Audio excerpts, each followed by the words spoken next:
ବର୍ତ୍ତମାନ ଆସିଲା ଦୋସ୍ତର ଛୋଟ ମଡେଲ, ତାପରେ BS3 ମଡେଲ। BS3 ମଡେଲଟା କ'ଣ ଜିରୋ ମେଣ୍ଟେନାନ୍ସ ଗାଡି। ଏ ଗାଡିର ମେଣ୍ଟେନାନ୍ସ କିଛି ନାହିଁ, ଏଥିଲାଗି ଏ ଗାଡି କଷ୍ଟମରଙ୍କର ବହୁତ ଲାଗେ।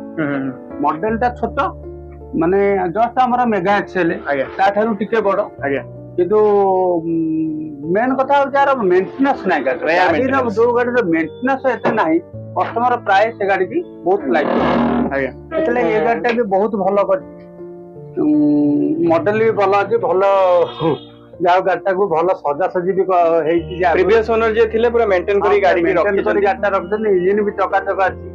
2017 ମଡେଲ।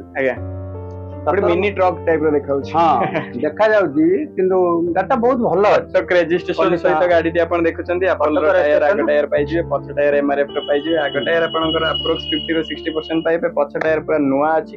ଗାଡିଟି ଫାଇନାନ୍ସ ହେଇପାରିବ ସଞ୍ଜୟ ଭାଇ? ହଁ ହଁ, ଗାଡି ଫାଇନାନ୍ସ ହେଇପାରିବ।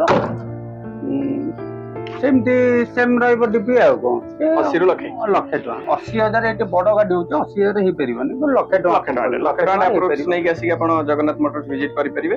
ଏ ଗାଡି ଉପରେ ଆପଣଙ୍କର ଫାଇନାଲ କିମ୍ବା ଆପଣଙ୍କ ନେଗୋସିଏସନ କ'ଣ ରହୁଛି? ନେଗୋସିଏସନ ପ୍ରାଇସ୍ ରହୁଛି 3,90,000। ତାପରେ ଆସିଲେ କ'ଣ ଗୋଟେ କଥା ହେବା। ଆଜ୍ଞା, ନେଗୋସିଏସନ ଟା କଷ୍ଟମର ନିଜେ ଆସିଲେ ତାଙ୍କ ସାମ୍ନାରେ କଥା ହେବାଟା ଠିକ୍। ପ୍ରାଇସ୍ ଟା କହିଦେଲି ଆଉ 3,90,000 ରହିଲା ପ୍ରାଇସ୍। ଆସିଲା ପରେ କଥା ହେବା କ'ଣ ଗୋଟେ।